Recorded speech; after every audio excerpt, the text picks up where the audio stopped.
వక్రతుండ మహాకాయ సూర్యకోటి సమప్రభ నిర్విఘ్నం కురు మే దేవ సర్వకార్యేషు సర్వదా గురు బ్రహ్మా గురుర్విష్ణు గురుర్దేవో మహేశ్వరః గురు సాక్షాత్ పరబ్రహ్మ తస్మై శ్రీ గురవే నమః. శరదా శరదాంభోజ వదనా వదనాంబుజే సర్వదా సర్వదాస్మాకం సన్నిధిః సన్నిధిం క్రియాత్. ఓం గం గణపతయే నమః. సద్గురవే నమః. శ్రీ మహాసరస్వత్యై నమః. మనము శ్రీ సాయి సచ్చరిత్రం 18-19 అధ్యాయాలు కలిపి ఉన్నాయమ్మా. అక్కడికి చేరుకున్నాము. నిన్నటితో మనం 16-17 అధ్యాయాలు కలిపినటువంటి అంశాలు తెలుసుకున్నాము. నేడు నిన్నటి పారాయణ 16-17 అధ్యాయం రీత్యా అసలు అత్యంత విశిష్టమైనటువంటి అంశాలు, ఎంతో ఉపయోగకరమైనటువంటి అంశాలు ఏమిటవి? ఆత్మ సాక్షాత్కారం అనేది ఈ లౌకికులమైనటువంటి మనం ఎలా పొందాలి అని సద్గురుని యొక్క బోధ, మహాద్భుతమైన బోధ చాలా శ్రద్ధగా మనం విన్నాం. ఏ కొంచెమైనా అమలు చేసుకోవడానికి కూడా మనం ప్రయత్నం చేద్దాం తప్పకుండా. అప్పుడే మనలోని ఆత్మ ప్రకాశం మనకి కనపడుతుంది. ఎవరినైతే ఆత్మ వరిస్తుందో వారికే ఆ ప్రకాశం గోచరమవుతుంది అని కూడా మనం చెప్పుకున్నాం. నేటి అధ్యాయం రీత్యా మరికొన్ని విశేషాలు చెప్పుకోవడానికి ప్రయత్నం చేద్దాం. శ్రీరామ జయ రామ, జయ జయ రామ. గత 2 అధ్యాయములలో బ్రహ్మజ్ఞానంను అభ్యసించు ఒక ధనుకుని బాబా ఎట్లు ఆదరించనో హేమాడ్ పంత్ వర్ణించను.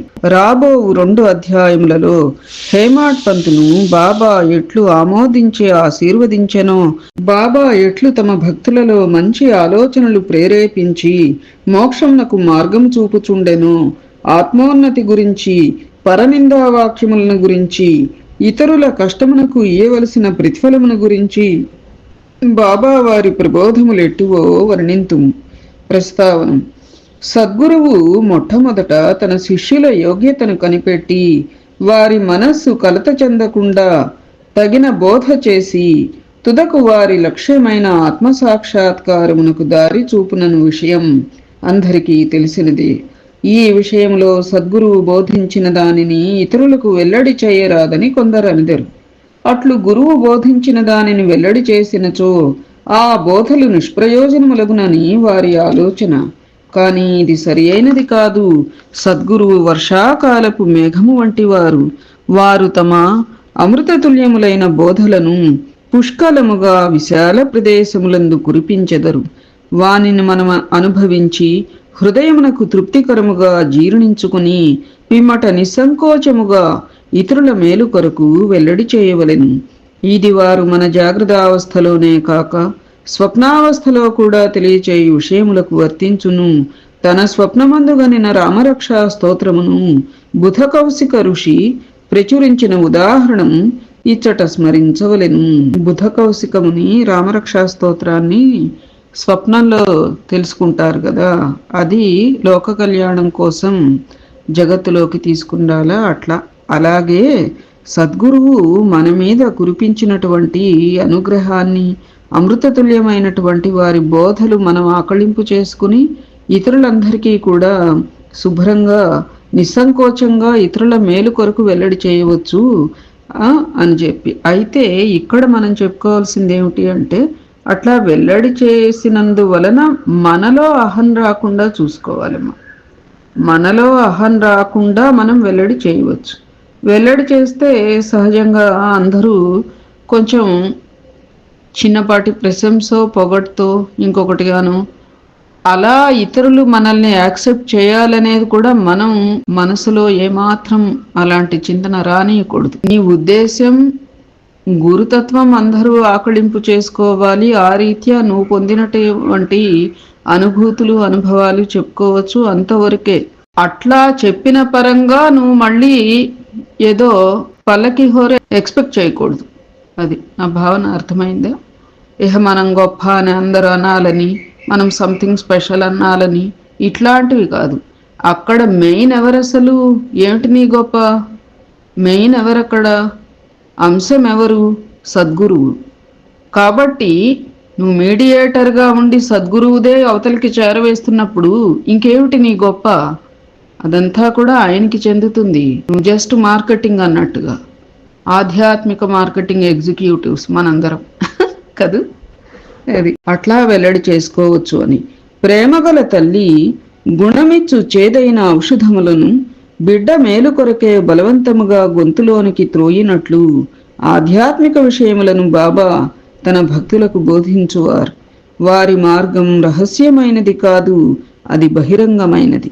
వారి బోధలను అనుసరించిన భక్తుల ధ్యేయం నెరవేరుడిది. సాయిబాబా వంటి సద్గురువులు మన జ్ఞాననేత్రములను తెరిపించి ఆత్మ యొక్క దైవీ సౌందర్యములను చూపి మన కోరికలను నెరవేర్చెదరు. ఇది జరిగిన పిమ్మట మన ఇంద్రియ విషయ వాంఛలు నిష్క్రమించి వివేక వైరాగ్యములను జంట ఫలములు చేతికి వచ్చును. నిద్రలో కూడా ఆత్మజ్ఞానం మొలకెత్తును.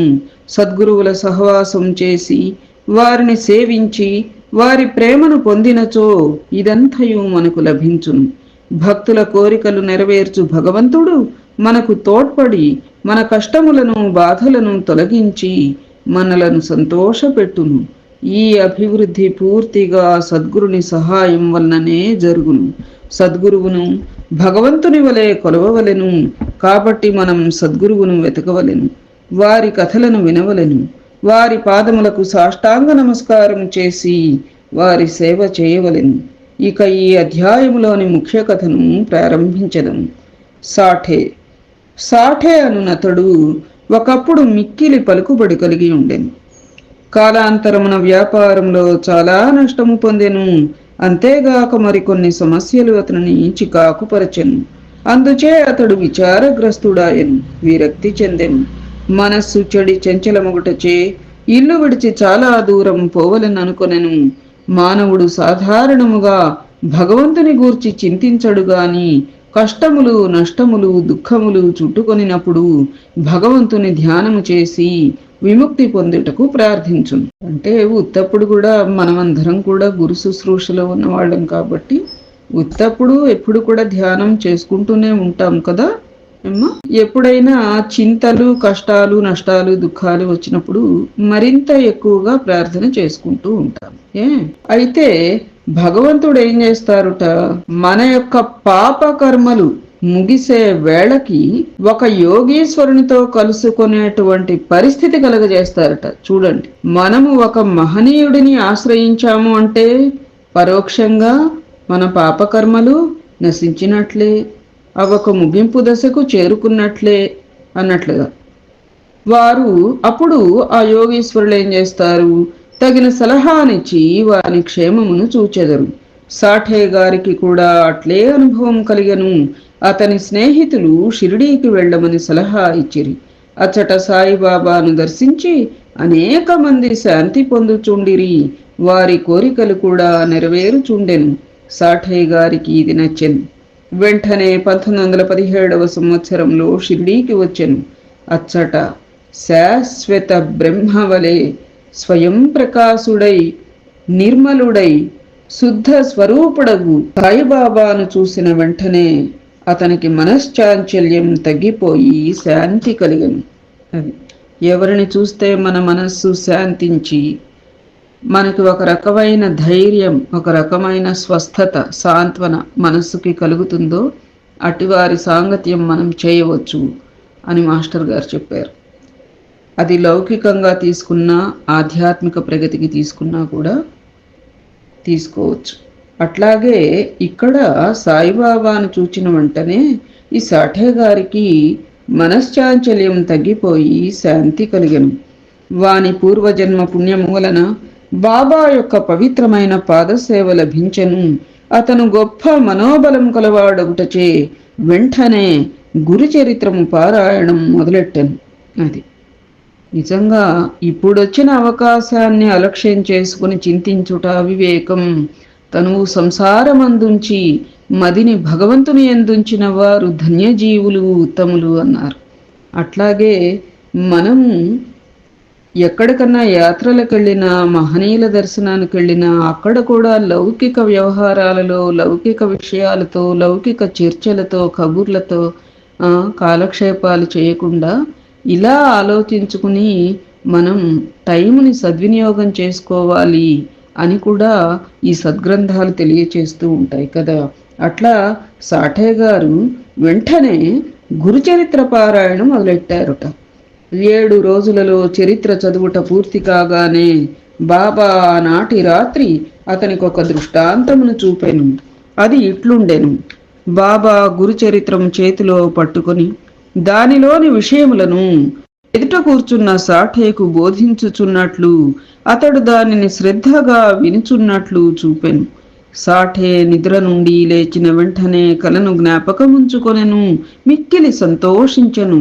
అజ్ఞానమనే నిద్రలో గురు పెట్టి నిద్రపోవచ్చున్న తన వంటి వారిని లేపి గురు చరితామృతమును రుచి చూపుట బాబా యొక్క దయార్ద్ర హృదయమే గదా అని అనుకునేను. ఆ మరుసటి దినం ఆ దృశ్యమును కాకాసాహెబ్ దీక్షితుకు తెలియచేసి దాని భావం ఏమై ఉండునో బాబాను అడిగి తెలుసుకొనుము అనెను. 1 సప్తాహం చాలునో లేక ఇంకొక సప్తాహం పారాయణ చేయవలెనో కూడా కనుక్కో అనెను. కాకాసాహెబ్ సమయము చూచి బాబాను ఇట్లడిగను. ఓ దేవా, ఈ దృశ్యము వలన సాఠేకు ఏమని చెప్ప నిశ్చయించితివి? అతడు ఊరుకొనవలెనా లేక ఇంకొక సప్తాహం పారాయణం చేయవలెనా? ఇతడు అమాయక భక్తుడు, అతని కోరిక నెరవేరవలెను, అతనికి దృష్టాంతార్థమును బోధించవలెను, వానిని ఆశీర్వదింపుడు అనగా బాబా అతను గురుచరిత్ర ఇంకొక సప్తాహం పారాయణ చేయవలెను. ఆ గ్రంథమునే జాగ్రత్తగా పఠించినచో అతడు పావనుడగును, మేలు పొందగలడు, భగవంతుడు ప్రీతి చెంది వానిని ప్రపంచ బంధముల నుండి తప్పించును అనెను. ఆ సమయమున హేమాడ్ పంత చట నుండి బాబా కాళ్ళు ఒత్తుచుండెను. బాబా పలుకులు విని అతని మనస్సులో ఇట్లనుకొనెను, సాఠే ఒక్క వారమే పారాయణ చేసి ఫలితమును పొందెనా? నేను 40 సంవత్సరముల నుంచి పారాయణ చేయుచున్నాను, కానీ నాకు ఫలితం లేదు కదా. అతడికిక్కడ 7 దినాలు మాత్రమే నివసించెను, నేను 40 సంవత్సరాల నుంచి ఉన్నాను. నా ప్రయత్నాలన్నీ నిష్ఫలమా ఏమిటి?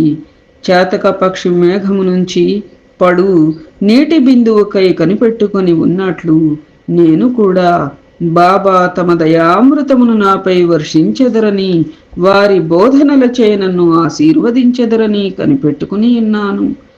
ఈ ఆలోచన వాని మనస్సులో మెదిలిన వెంటనే బాబా దానిని గ్రహించెను. భక్తుల మనస్సులలో ఉండెడి ఆలోచనలన్నీ బాబా గ్రహించడివారు. అంతియేగాక చెడ్డ ఆలోచనలను అణచుచు మంచి ఆలోచనలను ప్రోత్సహించువారు. హేమాడ్ పంత్ మనస్సును కనిపెట్టి బాబా వానిని వెంటనే లేపి శ్యామా వద్దకు పోయి అతని వద్ద నుంచి 15 రూపాయలు దక్షిణ తీసుకుని అతనితో కొంతసేపు మాట్లాడిన పిమ్మట ఇక్కడకు రమ్మనెను. బాబా మనస్సున కారుణ్యోదయమయ్యను. కానవారు అట్లా ఆజ్ఞాపించిరి.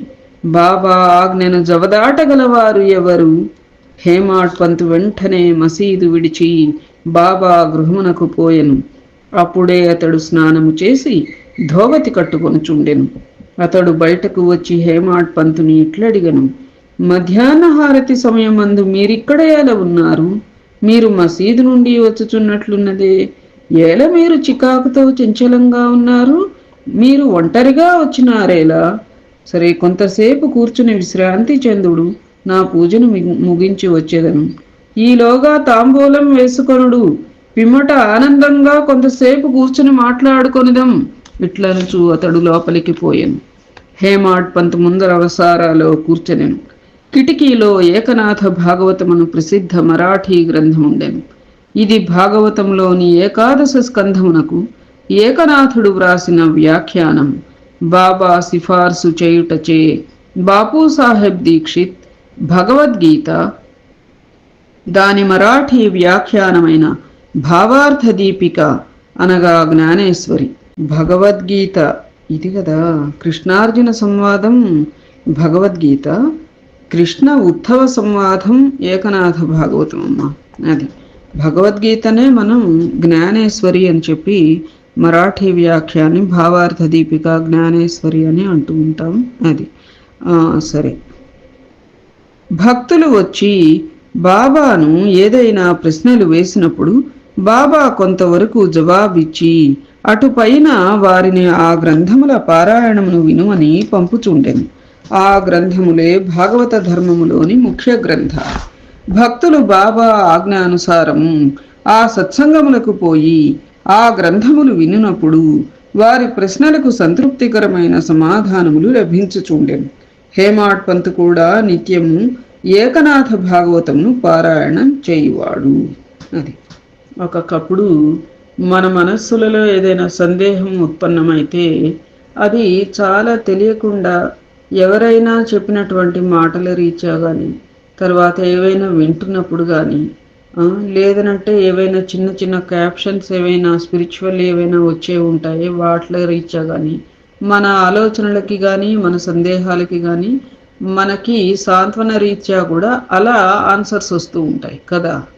అట్లాగే కొన్ని గ్రంథాలలో అంశాలు కూడా మన ప్రశ్నలకి ఇమ్మీడియట్ ఆన్సర్ లాగా ఒకప్పుడు ఉంటూ ఉంటుంది.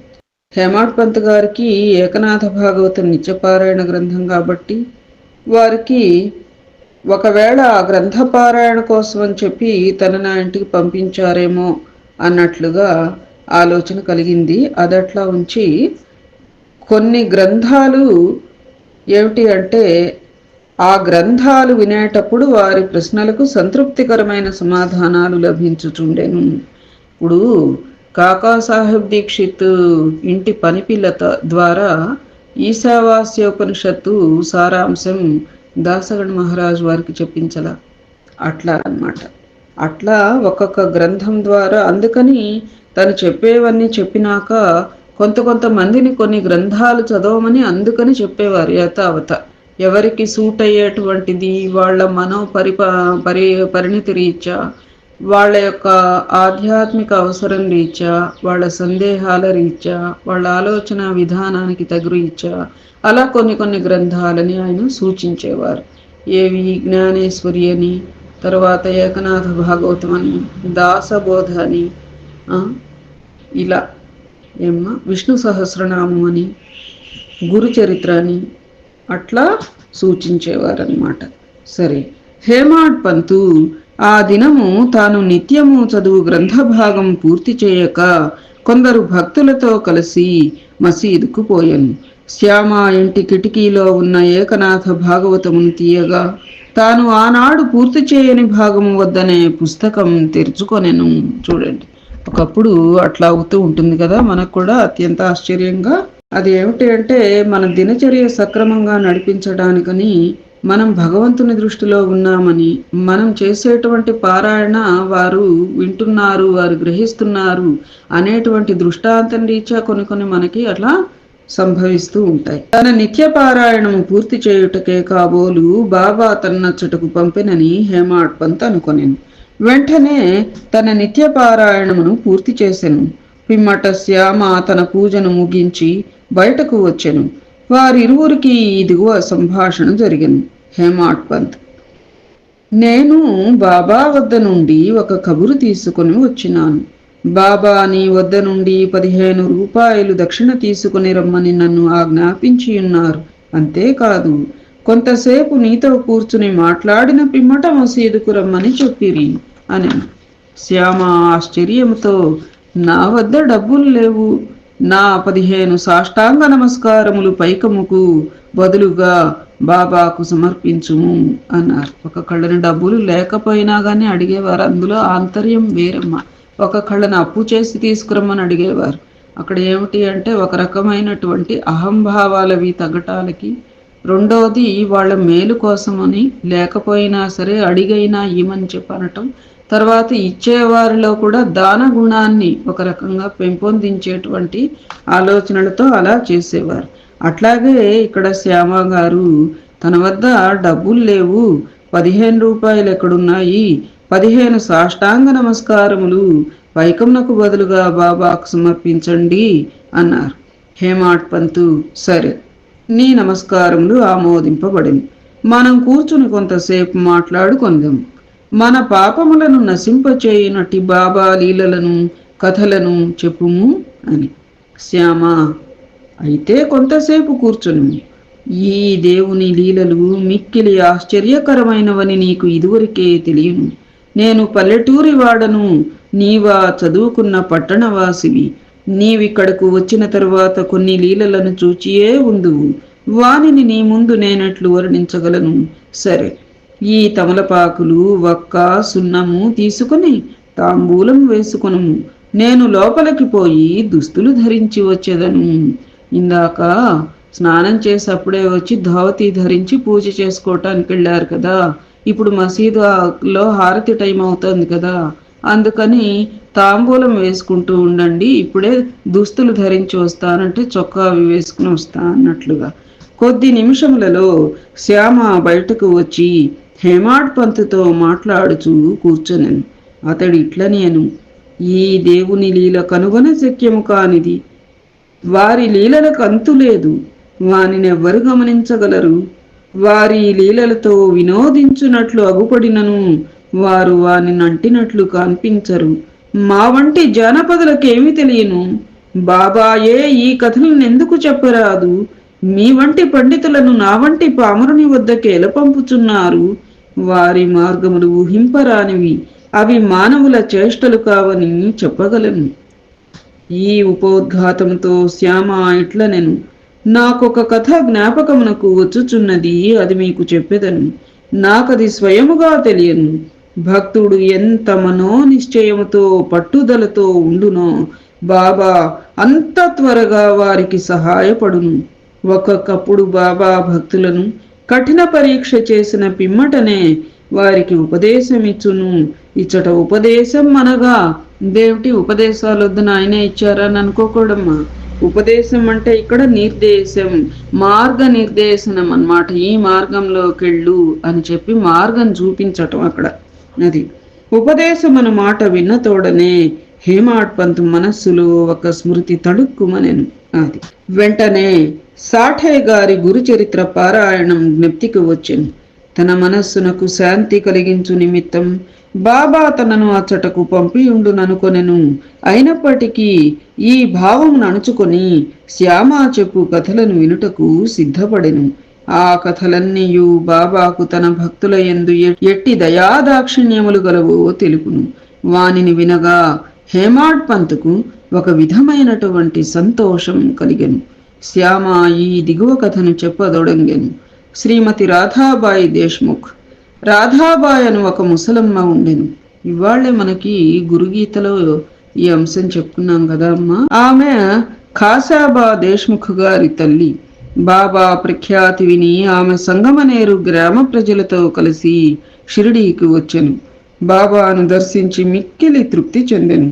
ఆమె బాబాను గాఢముగా ప్రేమించెను. బాబాను తన గురువుగా చేసుకుని ఏదైనా ఉపదేశమును పొందవలనని మనోనిశ్చయం చేసుకొనెను. ఆమెకింకేహీ తెలియకుండెను.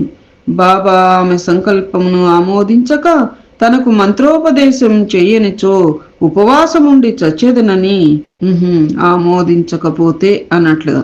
బాబా కనుక ఆవిడ సంకల్పాన్ని ఆమోదించకపోతే, మంత్రోపదేశం చెయ్యకపోతే ఉపవాసం ఉండి చచ్చిపోతాను అని మనోనిశ్చయం చేసుకుంది. ఇట లోపల అట్లా డిసైడ్ అయిపోయింది ఆవిడ. ఈనెట్టాగైనా సరే నాకు మంత్రోపదేశం చేయాలి, లేదంటే నేను ఉపవాసాలతో కుంగి కృషించి దేహత్యాగం చేసేస్తా అని నిర్ణయం తీసేసుకుందిట. ఆమె తన బసలోనే ఉండి భోజనము నీరు మానివేసెను. అట్లు 3 రోజులు గడిచెను.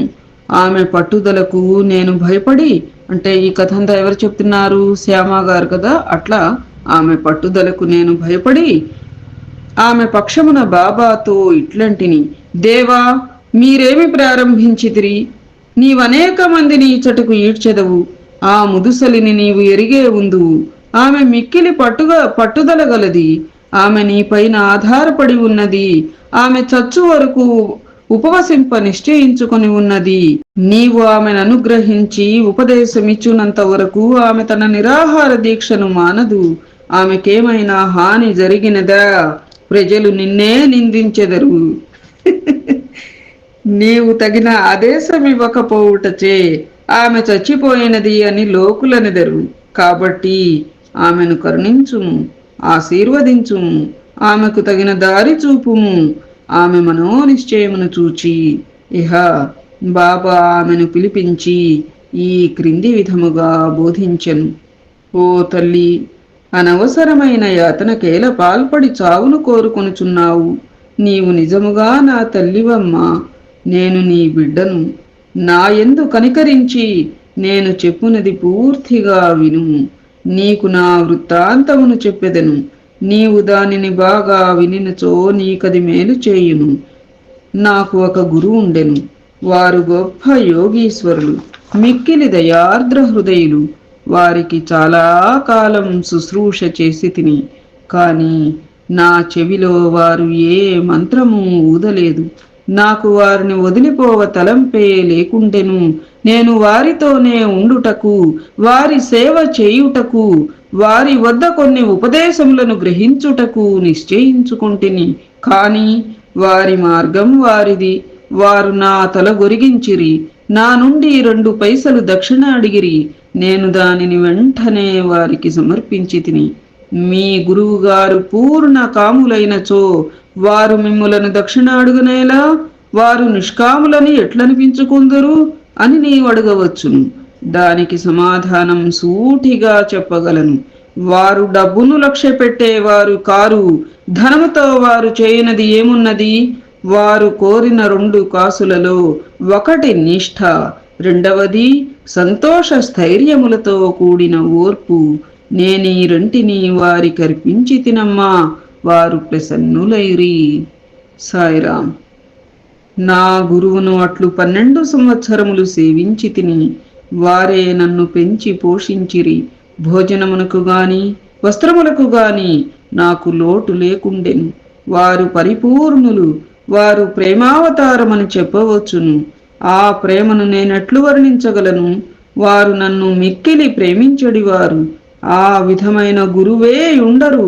నిరంతర ధ్యానములో ఉన్న వారిని తదేకముగా చూచుచుండెడివాడను. మేమిద్దరం ఆనందములో మునిగి ఉండెడివారం. రాత్రింబవళ్ళు నిద్రాహారములు లేక నేను వారి వైపు దృష్టి నిగిడ్చి తిని. వారిని చూడనిచో నాకు శాంతి లేకుండెను. వారి ధ్యానము, వారి సేవ తప్ప నాకింకొకటి లేకుండెను. వారే నా ఆశ్రయము. నా మనస్సు ఎల్లప్పుడూ వారి యందే నాటుకొని ఉండేది. ఇదియే వారడిగిన దక్షిణలో 1 పైసా. సబూరి అనునది 2వ పైసా. నేను మిక్కిలి సంతోషముతో చాలా కాలం కనిపెట్టుకొని వారి సేవ చేసి తిని. ఈ ప్రపంచమనే సాగరమును, సబూరి అను ఓడ నిన్ను సురక్షితముగా దాటించును. సబూరి అనునది అత్యంత ఉత్తమ లక్షణం. అది పాపములన్నింటినీ తొలగించును, కష్టములను పారద్రోలును, అనేక విధముల అవాంతరములను తొలగించి భయమును పారద్రోలును, తుదకు జయమును కలగచేయును. సబూరి అనునది సుగుణములకు గని, మంచి ఆలోచనకు తోడు వంటిది. నిష్ఠ, సబూరి అనునవి అన్యోన్యమైన అక్క చెల్లెండ్ర వంటివి. నా గురువు నా నుండి ఇతరమేమియూ ఆశించి ఉండలేదు. వారు నన్ను ఉపేక్షింపక సర్వకాల సర్వావస్థల యందు కాపాడుచుండెడివారు. నేను వారితో కలిసి ఉండెడివాడను. ఒక్కొక్కప్పుడు వారిని విడిచి ఉండినను వారి ప్రేమకు ఎన్నడూను లోటు కలగలేదు. వారు తమ దృష్టి చేతనే నన్ను కాపాడుచుండెడివారు. తాబేలు తన పిల్లలను కేవలం తన దృష్టితో పెంచునట్లు నన్ను కూడా మా గురువు తమ దృష్టితో పోషించుచుండెడివారు. తల్లి తాబేలు ఒక ఒడ్డున ఉండును, పిల్ల తాబేలు రెండవ ఒడ్డున ఉండును. తల్లి తాబేలు పిల్ల తాబేలుకు ఆహారము పెట్టుట గాని పాలిచ్చుట గాని చెయ్యదు. తల్లి తన పిల్లలపై తన దృష్టిని పోనిచ్చును. పిల్లలు వాటంతటవి ఎదిగి పెద్దవి అగును. అటులనే మా గురువు తమ దృష్టిని నాయందు నిలిపి నన్ను ప్రేమతో కాపాడిరి. ఓ తల్లి, నా గురువు నాకు మంత్రమేమీ ఉపదేశించలేదమ్మా. అటువంటప్పుడు నేను నీ చెవిలో మంత్రమెట్లు ఊదగలను? గురువు యొక్క ప్రేమమయమైన తాబేలు చూపే మనకు సంతోషమునిచ్చునని జ్ఞాపకముంచుకొనుము. మంత్రము గాని ఉపదేశము గాని ఎవరి వద్ద నుండి గాని పొందుటకు ప్రయత్నించకుము. నీ ఆలోచనలు, నీవు చేయు పనులు నా కొరకే వినియోగించుము. నీవు తప్పక పరమార్థమును పొందెదవు. నా వైపు సంపూర్ణ హృదయముతో చూడుము. నేను నీ వైపు అట్లనే చూచెదను. ఈ మసీదులో కూర్చుని నేను నిజమునే చెప్పేదనమ్మా. నిజము తప్ప మరి ఏమీయు మాట్లాడను. ఏ సాధనలు గాని 6 శాస్త్రములలో ప్రావీణ్యము గాని అవసరం లేదు. నీ గురువునందు ప్రేమ విశ్వాసముల నుంచుము. గురువే సర్వమును చేయువాడనియు కర్త అనియు పూర్తిగా నమ్ముము. ఎవరైతే గురువు యొక్క మహిమను గొప్పదనమును గ్రహించెదరో, ఎవరైతే గురుని బ్రహ్మ విష్ణు మహేశ్వర స్వరూపుడిని ఎంచెదరో వారే ధన్యులు. సాయిరాం. ఈ ప్రకారముగా ఉపదేశించి బాబా ముసలమ్మను ఒప్పించెను. ఆమె బాబాకు నమస్కరించి ఉపవాసమును వదులుకొనెను. తదుపరి రేపు కొనసాగించుకుందామమ్మా. ఏతత్ ఫలం సర్వం సద్గురు చరణారవిందార్పణమస్తు. సద్గురవే నమః. శ్రీమాత్రే నమః. శ్రీ సీతారామ లక్ష్మణ భరత శత్రుఘ్న సహిత హనుమతే నమః.